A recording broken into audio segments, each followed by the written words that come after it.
They gon' love this.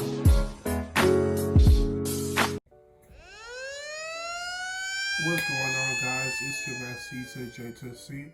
Straight from 305 Miami-Dade County, live here in Orlando. And as y'all know, rest in peace to my dad, who I lost on Father's Day. As we continue this road of recovery, hope y'all enjoyed my return last video after weeks of mourning my father's loss. But today we're back with another story time. It's one that I thought about after I uploaded the last video, and I was like, oh, they probably gonna like this and things like that. Like, it's a really good story time to tell, and it was an experience of a lifetime for me, and something that you guys can do. The story time is about Brionna. This is a girl I met on Twitter, and it's basically like how I basically changed her life for the better. Something that I always love, like knowing that I did that, saved her from suicide because she was suicidal and she had a lot of thoughts of killing herself. And what part I played in bringing her back to happiness, to basically leading her to a road and path where suicide wasn't on her mind, and she got out that life that had her trapped in that bubble of feeling that killing herself was the only option. So as y'all know, y'all hit the bell, hit the subscribe button for new peoples. Everybody that's watched me for the longest time know I'm energetic, always happiness, always like bring the energy, the vibes and things like that. But you know, I lost my dad on Father's Day, so I'm slowly getting back to old me. If I say I'm the same person that I was like weeks ago, I'll be lying to you guys. It wouldn't give a good service. Like, losing my father basically really ripped some of that joy and energetic I had, but it'll come back soon. And if y'all want to see it, y'all can check out my old Storytime. A bunch of them on Storytime playlists. Y'all can check out my channel. Go to my Storytime playlist and see all the 100 videos of Storytime I had, with all that energy and laughter. And hopefully I'll bring it back. So let's go to straight Storytime. So Brionna, I met Bri, like, I would say, yeah, I met her on Twitter. And this was like 2013, 2014. Yeah, 2013, 14, like late 13, early 14, mid 14. And this was like when I just got back to Twitter. Like, I don't know if, for all of y'all, I made my Twitter account back in 2009. But when I made it, yeah, I was in 10th grade. I still remember. I was in 10th grade in my Photoshop class, computer class, where I was learning Photoshop and different things. That computer class was a really great experience. Even though I did cheat, and so I'm not happy about it, but I did cheat to survive that class and things like that. But you did learn a few things in that class, and in that class, that's why I made my Twitter account. I made Twitter because I was talking about it, I just made it to make it. I made 2009, I came back to it 2013. Then I left it again and came back to it 2016. So I took like a 2009, 10, 11, 12, 13. So I took a 4-year absence after I created that account. Then after 2013, 14-ish, left again and took a 3-year absence and then came back again. So yeah, Twitter was like, now I'm on Twitter every day. Like, every day you find me on Twitter. Y'all can follow me at CAROLIN 45. Y'all already know the vibes. And so let's get to the story time. So Brionna, you know how on Twitter, like, basically when you following somebody and they have sets of friends and things like that, those followers, those people that you could that you might know appear on your timeline. You might not be following them, but they appear on your timeline just in case you like their content, and Twitter basically just suggesting like you might want to follow them. So that was one of those things, like I'm about to tell you. So I'm going through my timeline, and Brionna tweet appear on my timeline, even though I didn't know her at that time, and he just said, I hate this life and things. He said, I hate this life, but I'm really horny at this time. Now, the things that I'm gonna tell y'all, like, I'm not like that was a sick thing I did. It was really a sick thing. It was really sick, like a sick thing. Like, but my mindset was like it was still a high school immature brat thing. But if I'm not open to y'all, when will, like, if I can't open up to y'all, like, it's just that type of person. So when I met Bree, she was like, I hate this life. But she was like, he said, but I'm super super horny and things like that. She said she's super horny and things like that. And then I answered the reply. I was like, hey, I said I'm horny too, just to open up to y'all, like, cause now, like I said, like after losing my dad, it's just like things don't phase up. Or like, oh, I can't tell them things like that. Y'all need to know everything. Like everybody, like, nobody's perfect, and the sick people out there that do things to take advantage of people in their vulnerable part is unacceptable in every degree. Me as a teenager in high school was just like I knew better. I was raised better, but it's just it doesn't excuse anything that I did. But through that, even as sick as it sounds, through that I was able to like save Brionna, because when she had tweeted, it was just like, oh, I hate life, and then I'm horny, things like that. Then basically I tweeted her, I was like, I'm horny too. Then she said, okay, follow me. She followed, and she said, and she hit me up at the DM. She said, hey, man. I said, hey. And then she was like, where you from? I said, Miami-Dade County. She said, where she come from? I think she's in the Midwest places, the Middle East. I don't know. It's like a Wisconsin type thing. Let's just say Wisconsin, because I'm not gonna keep on thinking about the place she's from. So she said she's from Wisconsin, and I was like, oh, okay, damn. I said, I never met someone from Wisconsin, things like that. She was like, yeah, things like that. And then she said, oh, she really horny. She sent me pictures of, her area and things like that. And I was like, damn. And then basically I told her, like, I'm basically jacking my meat right now. I was like, hey, things like that. And I said, you got me real horny, turn me on, things like that. She said, oh, hey, babe. She said, let me see it. And I did send, and then basically, wow. Like, even me, I'm just like, wow. You were that sick. You were, I don't know, but it's, wow. But then, yeah, I sent her a pic, like, a nudes, and then she said, oh, she said it's really big. And he said, what's your number? And I gave her my number. Then we started talking. She was like, hey, and then we talked on the phone. And then basically, she sent me a picture of her body, things like that. But I saw marks on her arm. And some people been like, oh, your body look good. Things like, my focus was the marks on her arm. I was like, why your arm has marks on it? And then she was basically telling me, oh, she be like cutting herself and things like that. I said, why you cut yourself? She said, because sometimes she be suicidal. So, like some people, some sick people have been like, oh yeah, okay, I get it. And they said, continue sending me pictures, continue like turn me on. Like I knew, like, cause at this point I knew her for a month, and just like trade pics back and forth, talk about how horny we is, all that bullshit that don't matter. But then when she told me, like, some guys will still continue doing what they're doing. Not me, I got a good heart, and even though at that time, like basically like I basically lost my mind of what I was doing there, taking advantage of somebody that's like things like that. Because at that time, like I was like, how old I was? I was like 18. Yeah, 8. No, I was 17. I was 17 and Bree was 15. So I was 7. This is 2013, right? Yeah, 17. I was 17 and Bree was 15, going on 16. I was 17, turning 18 soon. But we were both minors and things like that. So, she basically was telling me, like, I was like, what's those marks on your arm? She said she be hurting herself because she be thinking of killing herself. Then I'm just like, no more new enough. I got serious. I basically like said, she said, okay, hey, Ben, he said, let me see your penis and things like that. I said, why you be hurting yourself? I said, forget all these picture stuff. Like, I'm not playing again. Why you be hurting yourself? She said, oh, because she started talking about how her parents, like, they be sick of her. They take advantage of hurting her. Her dad be hurting her. Her mom just watch and say, like, he take care of the bills. It is what it is. And I said, why you don't call police? And then she said, oh, I did call police, but they ain't do nothing about it. They said there's no proof. The mom denies it. So if the name of the household denies it, the mom be scolding her every time she basically tries to snitch and things like that. So you got a mother who basically don't care about her daughter enough that a guy is basically physically hurting her and basically like mentally as well.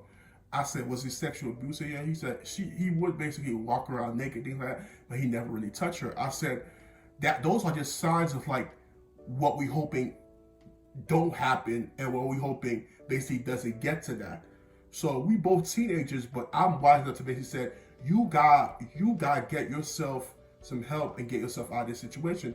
He said I don't got nowhere to go, and anytime I tell my friends that they'll tell, if I try to tell older adult or basically somebody from my school, one of my friends would tell my parents that I try to do it. And like, so you got friends that basically try to like keep you in the situation you was at and they care about you enough to basically get you the help that you need. And like I said, you gotta show the cops the evidence of how you need like evidence you need to like you need to get some help and things like that. And she was like, oh, it's not a big deal. Things like that. I said, you having thoughts of killing yourself.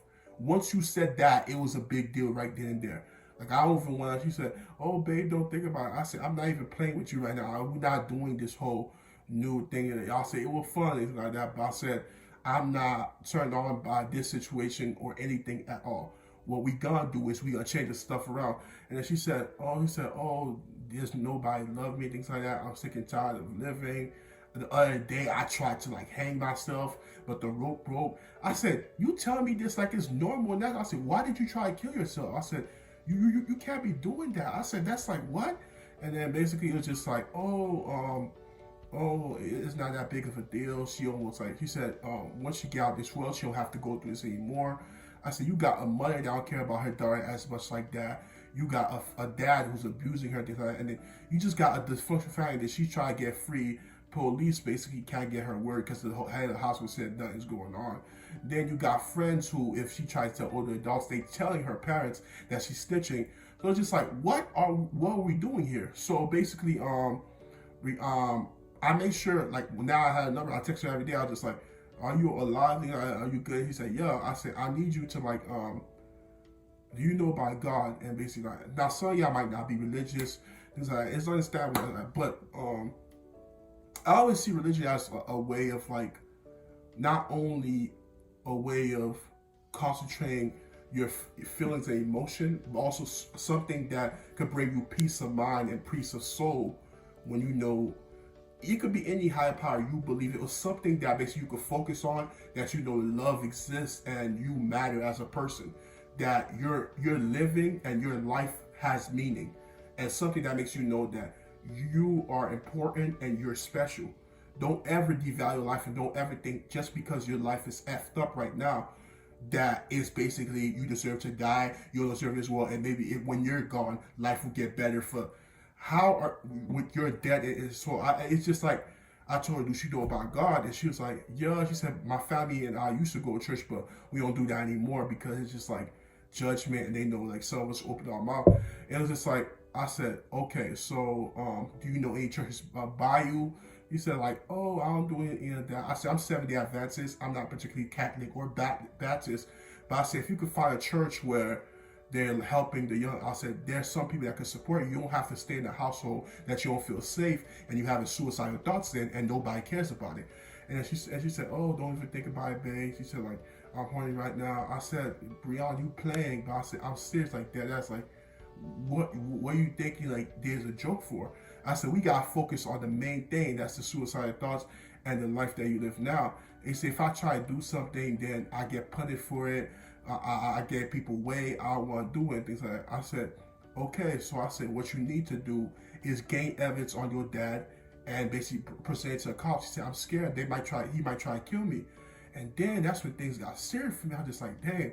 And I said, don't you guys? He said, I do got a boyfriend, but the boyfriend, he be like touching me, things like abusing.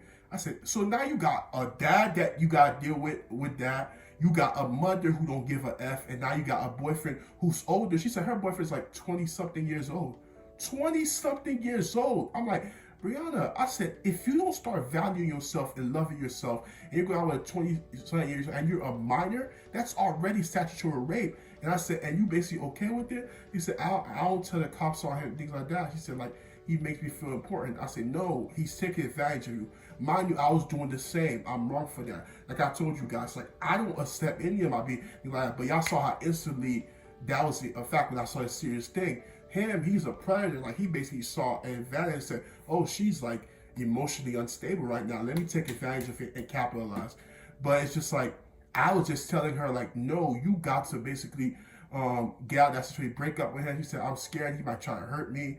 I'm scared, CJ. She said, please don't.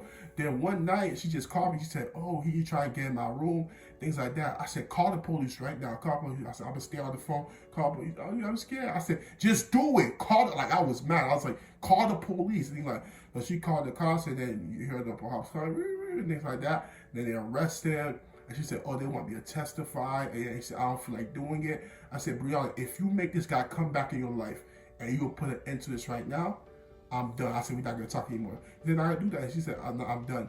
Then she tried to call me saying, try to justify not turning him, like basically testifying against him. So I ignored her. And she was calling me. 2 days straight, she didn't hear from me on Twitter or basically on my phone. It's just like, oh, and things like that. Then when I see her tweet, I got kind of scared. So I called her and she was like, hello. Like you saw her, you could hear that she was crying. I said, hey, things like that. And then she was like, she said, I thought you didn't care about me. I said, I always do care about you. I said, but if I'm trying to help somebody and they can't help themselves, and I'm not going to try to force the situation. I'm not going to try to be there to basically be the okay guy and say, oh, this is acceptable. You don't have to try to help yourself. And she said, I never wanted you to be that.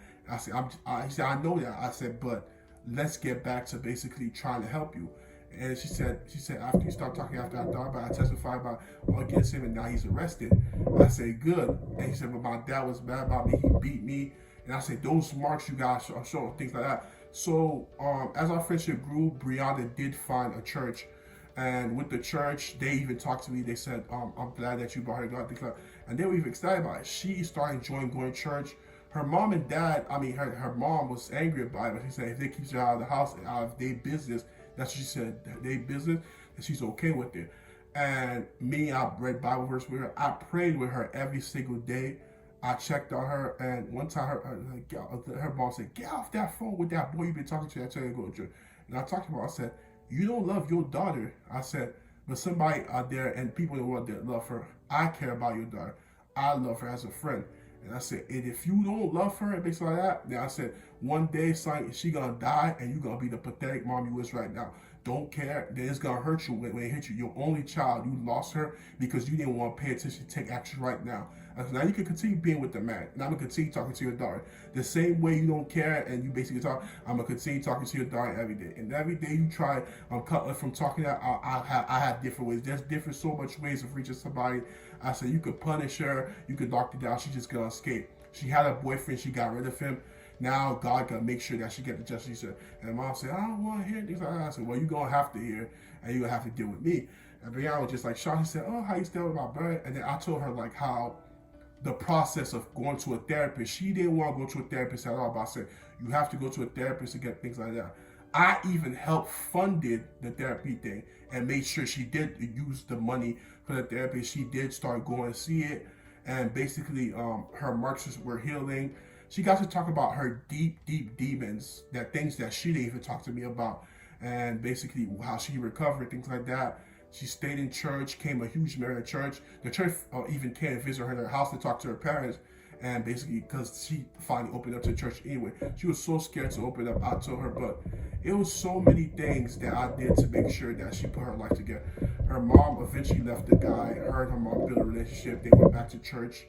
All of that was healing. And then I didn't hear from her for like years. Then in 2016, somebody randomly sent me a friend request on Facebook. And basically I said, who the hell is this? And he said, hey, C.J., it's Brionna. I was like, Brionna, from where? You on Twitter? I said, Bri? And he's like, yeah, she married now. She got a baby. She found the love of her life. Oh my God, this is beautiful. I was so happy, ecstatic. I don't even know if we're still friends on Facebook. Like she, you know how people be changing their name, like Breezy and stuff like not their real name. It may be hard to find them, but it was so great to hear from her. Brianna's doing great. Somebody that was so suicidal, she thought of suicide, everything she got. And I was so happy I was able to impact her life and do something like that. And yeah, it's something that I'm always happy about and a great testimony. But that's it for today's story time, guys. Appreciate every single one, y'all. Check out our Storytime playlist. Hit the like and subscribe button. Comment. Tell me what y'all think. And y'all already know what it is. Your man C.J.C. I'm out. Be breezy. Yeah. Most these niggas ain't tryna see you win. And I can't trust nobody, not interested in being friends. It's free all of my niggas till my niggas free again. Winning blind through these Cartiers.